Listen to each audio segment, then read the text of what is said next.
Are Instagram and Snapchat safe for kids? Let's talk about it. Welcome to the Protect Kids Online live stream. I'm CyberFareedah.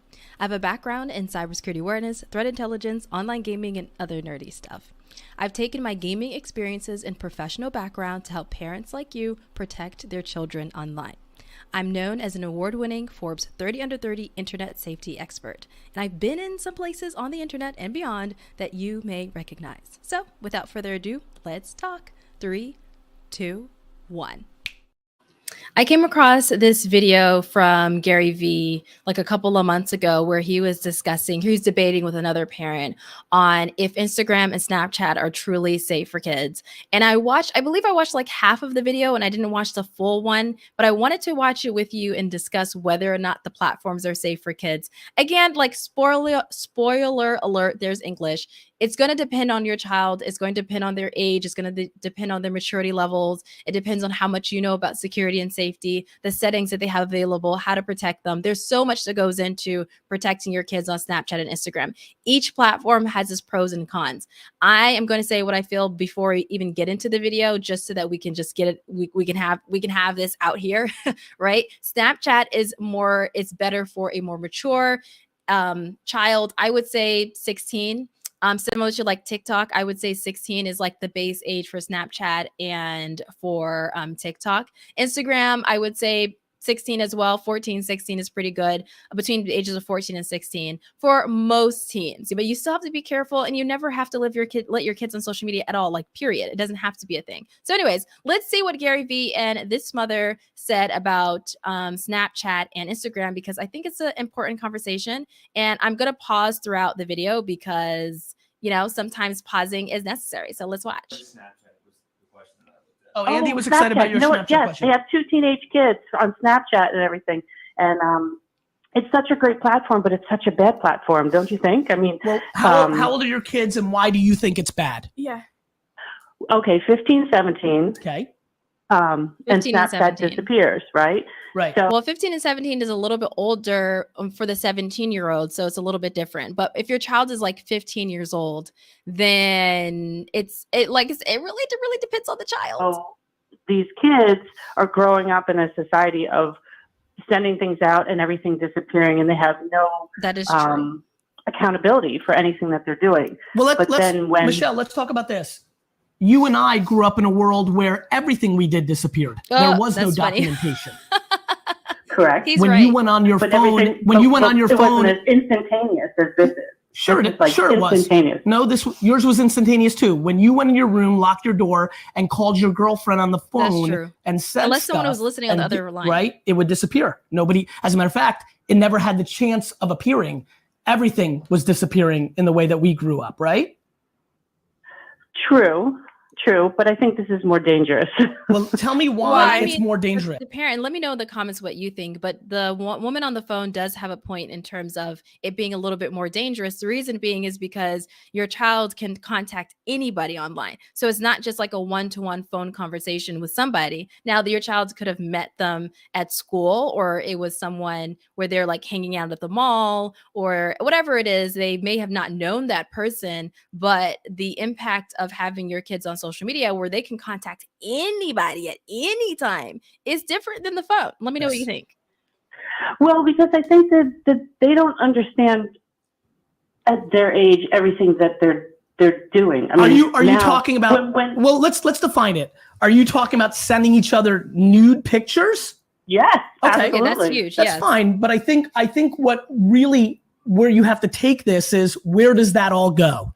Right? So I think couple things. One, for all these nudes that everyone's sending, there's 2 things that I always tell parents. Number one, it's remarkable in these trillions of nudes that are being sent, how none of them are showing up in other places, right? Number 2, a lot of parents call me and go, Gary, I'm scared if my son, girls mature faster than boys. It's really interesting. I think people are really surprised where most of my DMs come from parents. It's more parents of boys worried that girls mature faster and they don't want their boys being spoiled. And I laugh and I'm like, I'm being serious. I laugh and I go, but I still agree with that. See? See? Wait, what'd you say? She agrees with that. Here's what I always remind parents, Michelle. I remind them that their boys have the internet on Safari on their phone, and they are far more likely to go to Pornhub than they are to get a nude from some girl in their class. And there's a naivete and a fear that's associated with parenting.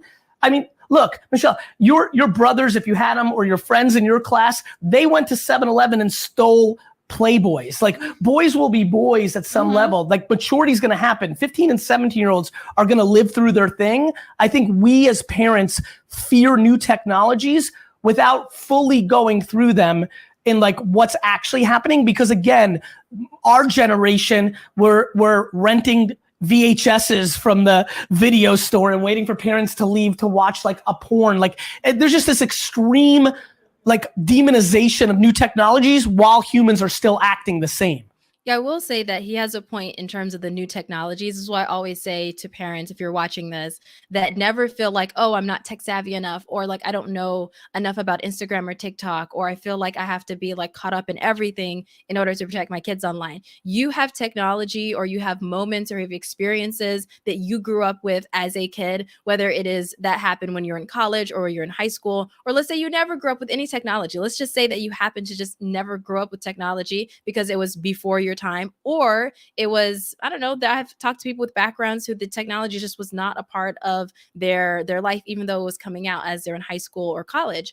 It still is a part of life in terms of the experiences that kids are having. Overall, it's not a completely new thing. It's new in terms of the way that they're able to experience it, the amount that they're experiencing, the fact that it's in the palms of their hand and they can just click a button and it's appearing. That is very, very scary. We definitely have to address that, but never feel like you're not good enough as a parent, or you cannot tackle these issues because you didn't grow up with technology. Yes, it's a completely different beast, but you have experiences that are parallel to what your kids are going through or other people do, and you can connect with your kids that way. And even if you don't understand any particular thing, like your child wanting to watch hours and hours of Minecraft on YouTube, but they can just play Minecraft, you can have a conversation with them. You can connect with them through that. So never feel like, oh, I'm not tech savvy, I don't know enough about the online world, that I can't protect my kids online. That is what I will say. And so he's right on that side. Yes, I do agree with you to some point. I just think that it's definitely a bad platform too.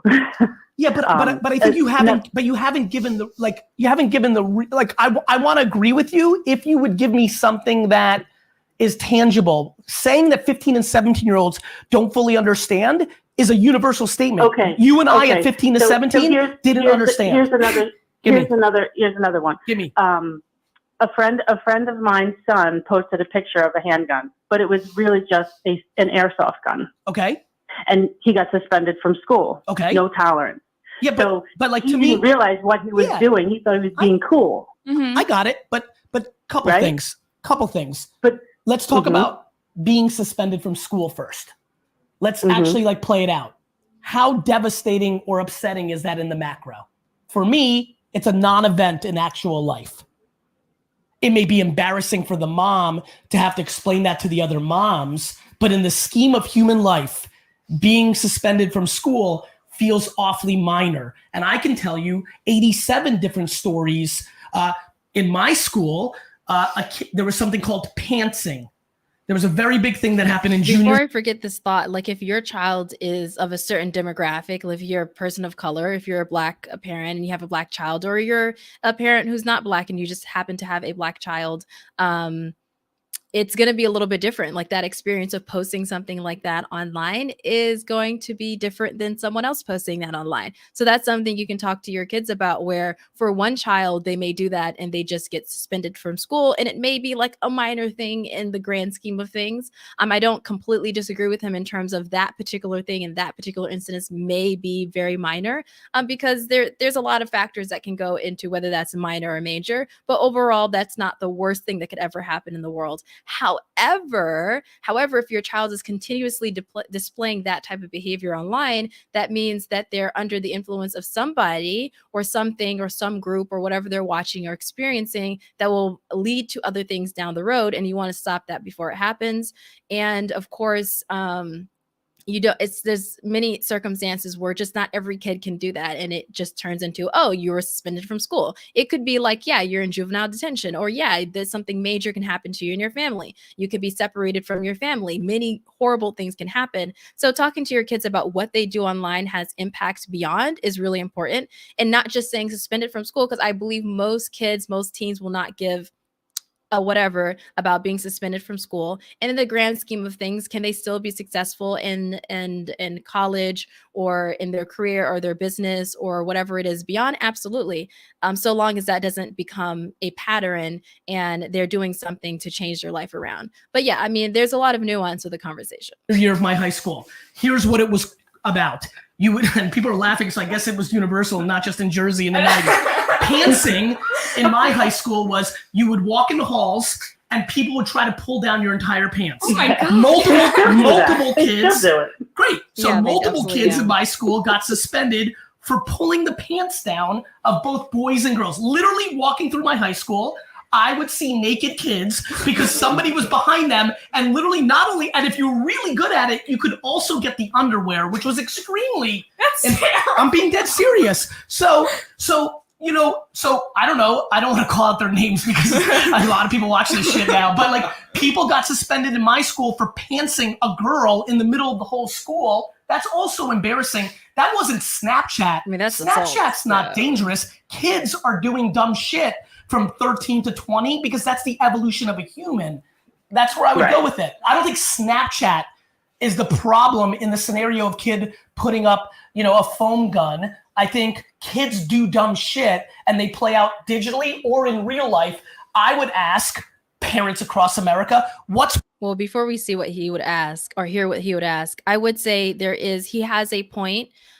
He has a point with one of the things that he said just before this in terms of kids are going to be kids, whether it's a digital platform or an online platform, and Snapchat in particular isn't necessarily the problem. He has a point there. I'm not going to completely agree with him, but I will agree that it's not just about Snapchat. It's about anything. So I've seen circumstances where, let's say your kid is playing Roblox and something horrible, traumatic happens on Roblox. Someone contacts your kid, is grooming your kid on Roblox. I mean, just really, really traumatic and horrific things that can happen. And you pull your kid off of Roblox, but then you say, okay, well, I'll allow you to play something else. The problem still persists in terms of what is the other platform? Are there parental controls on the platform like Roblox? Roblox has some good parental controls to disable your child from being able to talk to somebody, some random person online. So it's not just about the platform. It's not like, oh, Snapchat is bad, get your kids off Snapchat. What are you doing to teach your kids, to provide a safe space for your kids, but also to make sure your kids know that they can come to you no matter what, that you're not going to be upset with them. You're not going to take away their devices because something bad happened to them online. They should feel good. They should feel like, okay, if I tell my parents something, they're going to be what I call the 3 C's: cool, calm, and collected. You're not going to go off on them. What I've seen so many teens say, and I have said, and I'm pretty sure if you look back at your childhood, you would say the same thing. A lot of the reasons why you didn't talk to your parents, besides if you had abusive parents or toxic parents, is because you just felt like, I don't really want to feel like dealing with the reaction. Maybe they're not going to like me. Maybe they're not going to see me the same anymore. Maybe they'll be upset with me. Maybe they'll take away something I want. Maybe they won't let me to go to my friend's house anymore. So you don't tell them that. So it is important to have that relationship with your kids. It's not just about, oh, Snapchat is dangerous, so let's get your kids off Snapchat. It's like, what is the deeper problem here? How do we solve or continuously talk about those deeper problems so that no matter what platform your child is on, they're more safe and they're more secure? So I would say, like, in that point, he absolutely has a point. It's not just about Snapchat. And I would never be like, yeah, Snapchat is like the worst thing that could ever happen to a child. Has it been one of the worst things that ever happened to a child? Absolutely. And so has so many other platforms.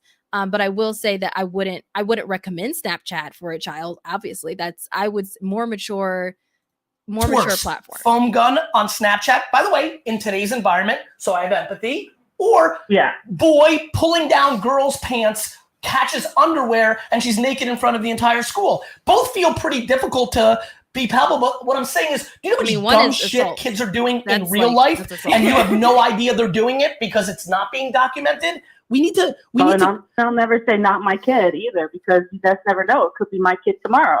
Yeah, I think it depends on the person, really. I mean, it's not really, I don't think it's that like Snapchat or Instagram, they could post whatever they want on Instagram. They post whatever they want. They have, I mean, kids have like Finstas now where they only accept, 10 kids and they're posting tons of different kinds of pictures. I think it really depends on the person and what they're taught. Like for me and my parents, for example, they always, since when I first got a phone, they said, whatever you put out there is out there forever. Whether it's on social media or even in real life, whatever you say to someone, it's like, it depends on the person. And I think what they're taught and what you taught your kids. And if you trust your kids, I mean, I'm not a parent. Listen, you can come from your perspective. Look, I think, and Michelle, I'm so glad you called because there's so many interesting conversations here. Number one, what does society accept? Let me talk about my career.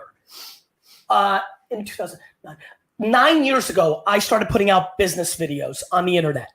I was scolded. If you go look at the comments, I was scolded, Michelle, scolded for cursing.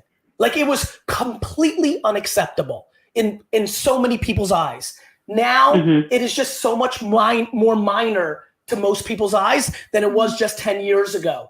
So I think the other thing is, who's the judge and the jury? Like I am super duper not concerned about my child being suspended from school because I disrespect the institution of a high school.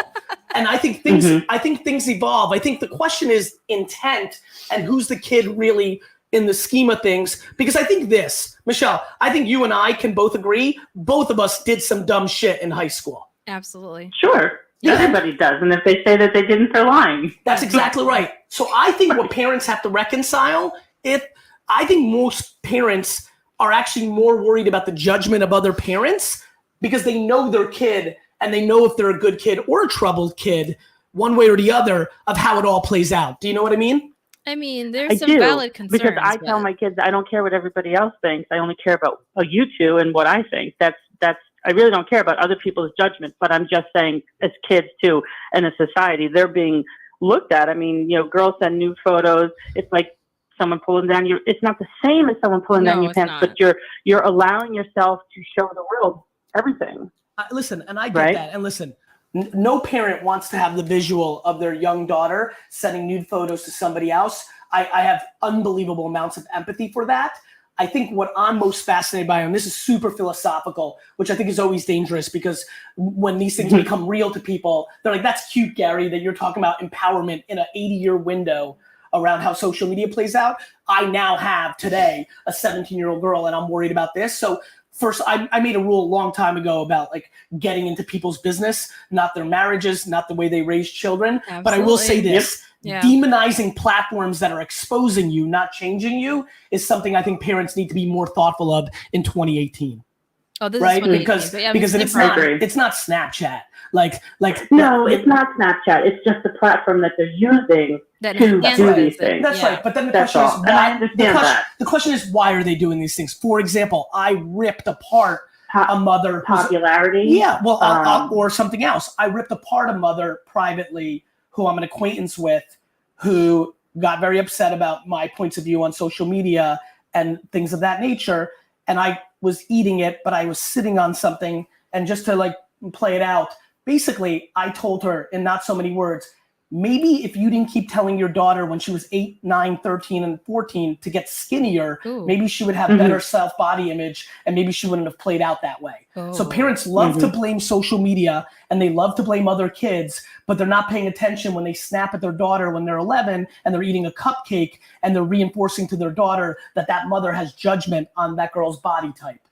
Correct. So I think there's an unbelievable lack of responsibility by parents right now that, there's a lot going on. And I just think a lot of parents don't want to take on accountability for what they're doing.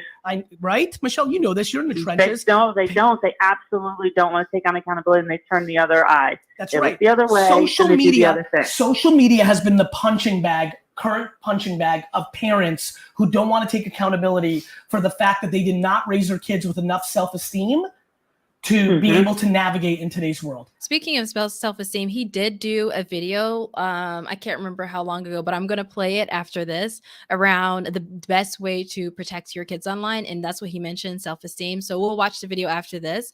But one thing I always say about the responsibility of platforms, whether it's Snapchat, it's Instagram, it's TikTok, it's YouTube, is that it's not enough to have this conversation of like, who is at blame for kids not being safe online. It's not enough to be like, oh, the platform needs to do this or needs to do that, because absolutely they need to have more safeguards to protect kids online. It needs to be like better reporting systems. That is absolutely always true. And at the same time, all of us in whatever role we have 100% responsibility to do our part in it. So if you're a parent, it's your responsibility to protect your kids online, to develop a relationship with them that's open, that's honest, open communication, cool, calm, collected reactions when you talk about difficult topics. I mean, that's like a must. That's 100% responsibility on your part. And the tech companies that we're talking about, whether it's Apple, whether it's Google, Instagram, TikTok, whatever it is, they have 100% responsibility to make sure that their platform is safe for your kids, because they can't just put it on all parents and they can't just be like, yeah, we have a parental guide, that's it. No, they need to have actual resource. They need to be in communication. They need to add more things. They need to talk to you. They need to understand what you're going through and how can they add more safety and security on their platform to help you protect your kids online. So it's never just about Snapchat or what Instagram is doing. It's also about what we are doing, what I am doing, what all of us are doing. So instead of being like, what amount of responsibility does Snapchat or Instagram have to protect your kids online? It's better to ask, okay, what do I have? What can I control as a parent to protect my kids online? You can't control your child, but you can control yourself in how you're guiding yourself mentally and talking to your child and going through those motions. And also you can say, okay, what controls do I have on Instagram or TikTok or all these platforms to protect my kids online that are already here? And if I need it a little bit more, is there a petition that I can sign? Is there someone I can talk to be like, we need this particular feature? Because it's not 100% responsibility in terms of dividing it between people. It's everyone has 100%. And the more that we understand that, I believe the more kids are protected online. The end. Right. And by the way, Michelle, let me give you a counter argument real quick, because this has turned into a very important conversation. Absolutely. What about There's so much more to talk here. This is just surface talk. Well, what's funny is we went down one route. I gave you the example of mom making daughter insecure, thus daughter's looking for positive reinforcement. Yes. Where's she going to get it? From on Instagram. Going scandalous to 15-year-old boy who gives her positive reinforcement. That's true. Let me go the other way. Yeah. The other thing that parents have to recognize is if you tell your kid that they're great at everything when they suck at singing, or when you give them a 9th place trophy for tennis and make them feel like they won. Well, then when everyone gets trophies, when they get to 15, 17, 19, 22, and the world kind of takes over and they're out of the parents' bubble and they're like, wait a minute, I'm not the best and I've never dealt with adversity and my parents taught me that adversity is bad. All of a sudden they're crippled by adversity and they act out in a different way. This is a very important time for parents to step up. Parents are becoming more removed and selfish about their own lives than ever because parents are younger than ever and they want to still keep on living. And so what they're doing is they're pointing fingers at social media platforms, and it's a very important subject that we need to talk about. It's a very human thing. I don't even know if it's because of parents this or they're running away from that. I believe it's really just human beings in our nature is we don't want to be wrong, especially when we're talking about your children. That's a very sensitive subject. And so a lot of people, no matter what circumstance you're in, whatever role you are in someone's life or your own life, you're going to run away from that type of accountability because most people do not like to be held accountable. Most of us are like, if someone holds us accountable, and it doesn't feel good to anyone, but for most human beings, it's a very difficult thing to go through, especially when it comes to somebody's child. So that's like a universal thing, regardless if you're a parent or not, if you're a young parent, an older parent, if you have teens, if you have young kids, like I believe it's something that's, and I believe probably Gary would agree with me in that circumstance where it's not just about the age, but obviously the age does play a huge part. I mean, you can't forget that. It is extremely important, and this is surface talk. And if you ever want to talk about it again, I have so much to say about it. I wish I knew who Michelle was. We're here right now. Yeah. And honestly, I think it's important because look, maybe Ariel has to sell some fucking books, and I will tell you that knowing where she went with this book, this is a book that I think parents and kids both need to read because it's going to give them insight. While I've been talking a lot because I'm very passionate about this. I want baby Ariel to talk about the DMs she's getting from 13, 14, 15-year-old girls and what they're saying about their parents. I'm going to let her do that. But I'm going to let you say something here, Michelle. You just said you have something else to say. Give me another data point of things that you find fascinating. Oh, well, I'm just referring to this. I'm recently divorced, and I'm at a point in my life where I have to try to rebuild my life and then make something for myself, because in just a few years, my kids are off and on their own. But yet it's this push and pull because I don't want to give up the DMs my kids and like, let's say, use the word abandon. It's not the right word, abandonment, but I still need to rebuild my life, but yet still continue to guide them to make sure that they're making the right choices in their future. I can't. And I will say this as someone whose mom got divorced as well, but from my own father. That was the best period in my life with her, because she turned to therapy, to self-healing. She started paying attention more to herself and rebuilding herself back up. And that was the moment that I was able to better connect with my mother. And those were the moments that we were able to have open, honest conversations, because she was going through such a change in her life. So hopefully if you're a parent right now watching this, you're going through that same change. Don't feel like, oh my God, like I'm abandoning my kids, or I'm no longer a good mother because the life that I thought I was going to have for them, I didn't pan out. You always can make space for your kids. And typically, and I would say a lot of the times when that type of life change happens, it actually is impactful in a positive way to your kids. Not all kids are like that. There are a lot of, every child is different. Every circumstance is different, but it can be a really, really good thing because it allows you, there's so many other dynamics, not going to talk about that, but I will talk about the aspect of it allows you to start rebuilding yourself back up. And hopefully you're paying a lot of more attention to yourself, though, because the more attention you give yourself, the more self-care, the more self-love you give yourself, the more you're able to give to your children, because they can see a mother who has taken care of themselves, especially also fathers as well. You taking care of yourself, self-care, being happy within yourself, you're able to give more to your kids because your cup is what they call like overflowing. Your cup is overflowing, so now you can give more.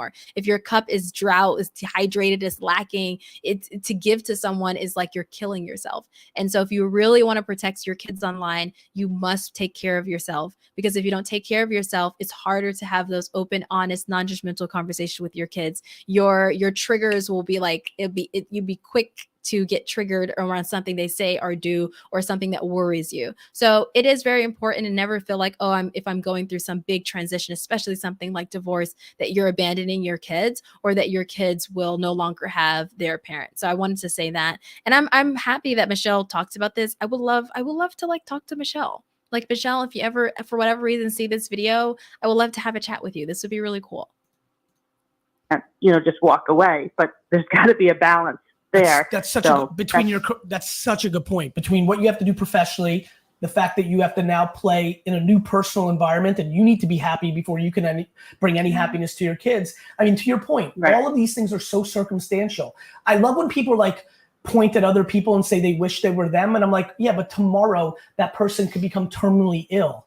Like, nobody knows anybody's details, and that's such a good point. To me, true. That's what my friends laugh at me. They laugh at me because I've become a stair climber, where I climb the World Trade Center. I climb Empire State Building. I just applied for the lottery for the Eiffel Tower, but then I go hot air ballooning. I'm going to be in the Macy's Day Parade and holding on to one of those balloons in the Macy's Day Parade. And, and I'm hiking, I'm doing all these things, and my kids are like, wow, Mom, that's so inspiring. And I like pull them along with me to like do these out of the box type of things, because I think it's really important not to be pigeonholed into everything. But I want to hear about the book.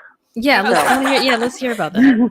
Instead of the book for a second, because we'll close with that. Tell me and tell everybody who's watching who have no fucking idea, because 14-year-old Sally is sending you messages. They're not walking to their mom's room and saying, let me tell you everything. No. What are the common themes but when you not. read stuff about what kids are saying about their parents?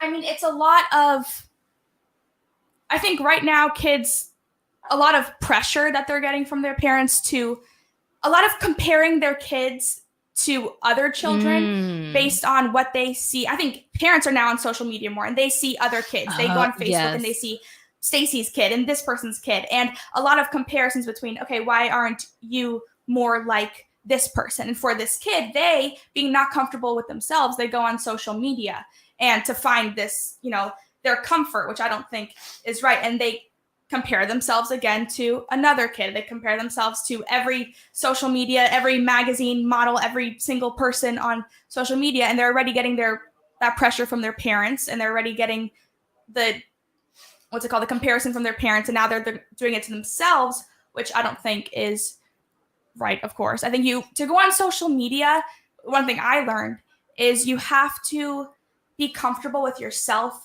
first, and you have to be comfortable enough to put yourself out there as who you truly are, or else the comments will get to you. And they can still get to you even if you're very confident, but it's not going to get to you in the same way. And it's easier to brush those off or get through those emotions. I mean, teaching your kids how to deal with difficult emotions, how to go through them, coming up with exercises together. I think I'll do a video on that, like different resources on how to talk about emotions with your kids and building emotional intelligence. There's an app, I believe it's Harvard that made the app. I don't know, maybe I'm mistaken. I think it's Harvard that made like a feelings app for kids. So that's really good. And remember, obviously, anything that you say to your kid will typically become their inner voice as they grow up. So if you don't want something to become their inner voice, then do not tell that to your kid, and always frame it in a way that is empowering to them, even if especially if it's something that is difficult to hear. And I think also with more parents, just in terms of school, they feel a lot of just pressure when it comes to school, when it comes to why aren't you doing football, or why aren't you doing this? Why aren't you doing that? Why aren't you starting your own whatever? Because they see all these other social kids media doing certain things. Right. And what's really interesting is they see all these other kids and people haven't quantified it. There are a couple thousand kids breaking out, and there's tens, if not hundreds of millions of kids. So like people are comparing themselves to the 0.1%. They don't understand the talent that is involved. We've quantified the talent of being LeBron James. We have not yet quantified the talent of being Baby Ariel. We haven't. Exactly. Like, just to give you a nice like compliment, like we are not in a stage yet where we understand being an influencer and being a travel blogger is work and talent. It's work and talent. And now, I agree. because of the way I think a lot of social media influencers present themselves is, oh, here's my everyday life, and here is me, and blah, blah, blah, blah, blah, and this is what I'm doing. And parents don't understand why their kid can't do that, for example. And kids don't understand why they can't do that. Yeah, exactly, because they see us just being ourselves. Yeah, they think they're gonna go outside, take a picture of their first Instagram, put a really rad filter on it, add a couple cute words, and they will viral. Later, Nerds Candy is gonna give them $50,000. Exactly. Literally. Michelle, thank you for calling. Good luck with everything. Thank you. I love this phone call. I'm so happy that Michelle called in, because very important talk. I want to go into what Gary Vee said around protecting your kids online. So, because I believe it's like a really, really good point that he made. So let's share this. 9 years old, away from these dangers from the internet. Only two things. One, you actually don't let her spend time on it, which, as you know, is very hard because everybody in her world will be on it. Two, and this is the most important, the only way, I have a 13-year-old daughter, and I think about this a lot. This is my number one thing that I'm most passionate about, period, in the end of the world. Number one way to protect a child is to build their self-esteem. When a child is not insecure, they don't succumb to danger. Make sure she's confident about who she is, her brains, isn't overly reliant on how she looks. Build her actual self-esteem, because you're not going to be able to watch her every minute. No, I can't. But if you make, I know you do, which is why I'm telling you this. I can sense that you realize it. If you make her confident in who she is, that she's amazing the way she is, she will not succumb to other people, and that is how she will navigate. It's the best answer I received.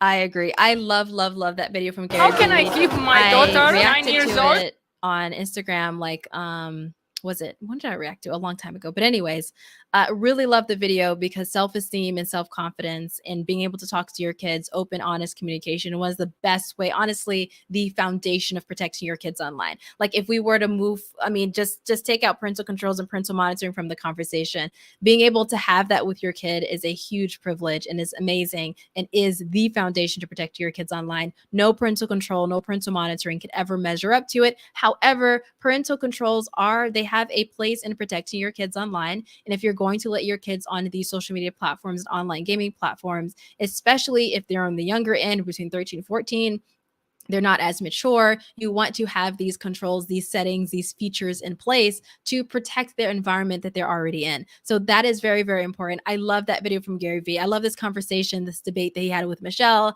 and baby Ariel. I have to look more into baby Ariel. I'm not very familiar with her, but I'm very happy that we're having that type of conversation. And I want to see more of these conversations happen. So I don't know, maybe one day, like I'll have a podcast or something. I mean, for now, I have my Instagram page. So if you're not following me on Instagram, feel free to do so. I talk all about protecting your kids online. I have tons of videos and resources around this topic, and I post like multiple times a week or daily on this.